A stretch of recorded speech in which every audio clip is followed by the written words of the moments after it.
Welcome to San Miguel TV. I am San Miguel, and this video is going to be about the future of the ICGJC. One thing that Tazadaqyah used to say is that the ICGJC is going to be here forever. They're never going away. Because they claim that this church was set up by God, which is the claim of every church out here.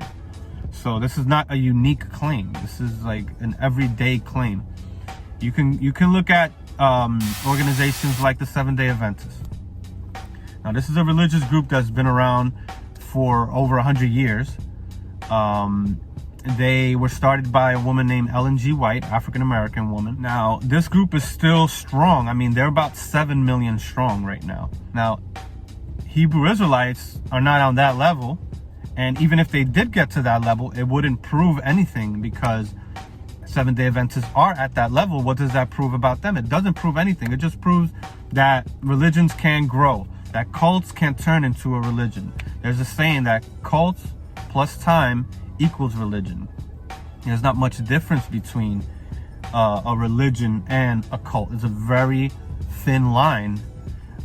Usually cults deal with the praise of one person, or it could be a few people outside of Jesus Christ. You look at Jesus Christ during his time, his group would have been called a cult, because that's pretty much what a cult is. It's a group that surrounds himself around one person that they believe is sent from God or inspired by God.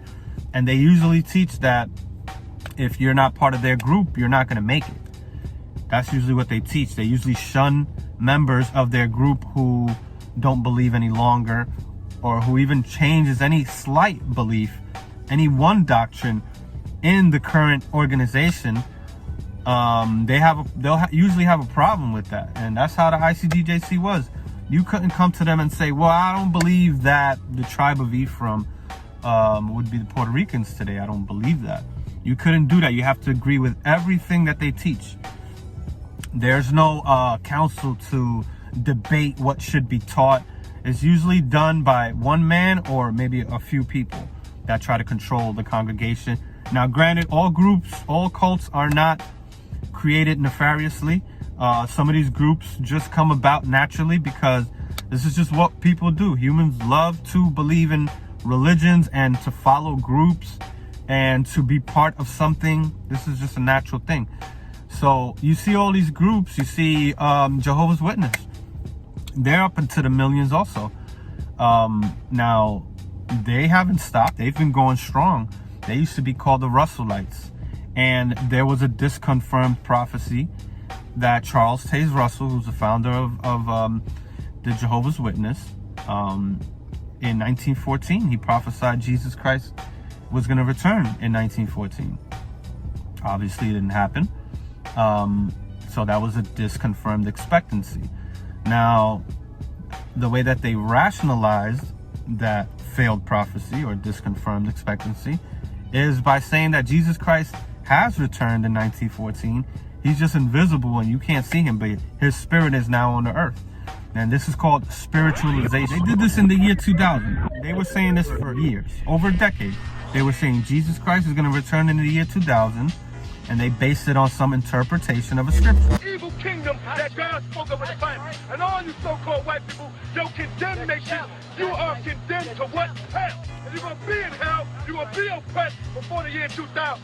Christ is going to... Now that Tazadaqyah is gone,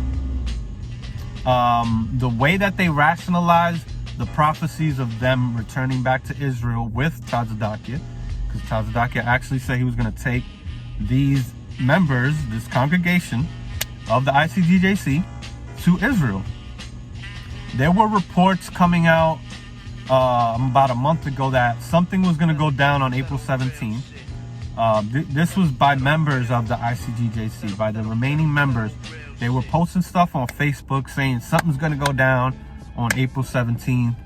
Now, I don't know if they expected Tazadaqyah to return, like a resurrection on April 17th, because some of these people are saying that Tazadaqyah is going to rise from the dead and he's going to lead the nation of Israel, which is just this small congregation, back to the land of Israel. And they were saying that this is going to be similar to the Exodus in Egypt, which Tazadaqyah has been trying to make correlations between what they're going through and what the actual Israelites went through according to the Bible. They went to protest to release all Israelite prisoners. Like, I don't even know how they would determine that. And also to give the land of Israel to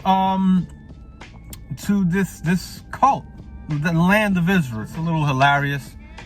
It's a little funny, you know, you see me smirking, but it's also kind of pitiful, man, that these grown men and women actually believe that there's going to be an exodus out of America, and that pretty much the Atlantic Ocean is going to split, similar to the Red Sea, where these members of the ICGJC are going to actually walk through the Atlantic Ocean all the way to Israel from America, through Africa, all the way to the land of Israel, walking. So I don't expect these current members, these remaining members of the Israelite Church of God in Jesus Christ, to leave, you know, by the hundreds.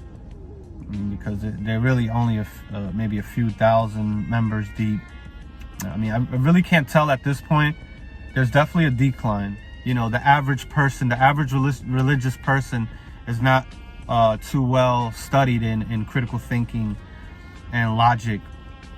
So sometimes people get tricked. I mean, I was one of them. I used to be part of this cult. I was in there for almost 7 years, and I still have family in the cult, as you know, I mentioned before. And this is why I do these videos, because I want to reach out to them, even though I'm realistic about what the future might hold for the ICGJC, which is that it's just going to continue on. That's something that I already spoke about. That's not a big surprise with religious cults, even after disconfirmation. You can read a book called When Prophecy Fails, that gives you a good understanding about the psychology behind some of these members that stay in their beliefs even after some prophecy was disconfirmed. There are people that just refuse to acknowledge that they that they were incorrect. I mean, you can see that in everyday life. People just don't like to admit that they're wrong, and people don't like to change their beliefs either. People, if they do, it's very small changes and tweaks to their belief. Once they think that they found something sent by God, which I was in that situation. Once I found out that Tazadaqyah was taking advantage of the members in the church and using a lot of money for his own personal gain, I realized that, you know, there's a lot of issues with these religious beliefs. In conclusion, I'm going to say that the future of the ICGJC really depends on its members, and if they want to start taking their beliefs more serious and start applying more critical thinking and more logic to everything they believe instead of what others believe, which is a double standard, you should apply the same set of standards to yourself that you apply to others. And the ICGJC will continue to recruit new members, both of young and old. Usually it's the young men and women that are drawn to these cults that offer them an identity. And this is what the One West Hebrew Israelites do through the 12 tribes sign. And another thing that Hebrew Israelites do, which is another cult tactic, is they change your name. They change your name to a Hebrew name to become a new person in Christ, supposedly. But we know that these cults want you to change your name so you can change your identity.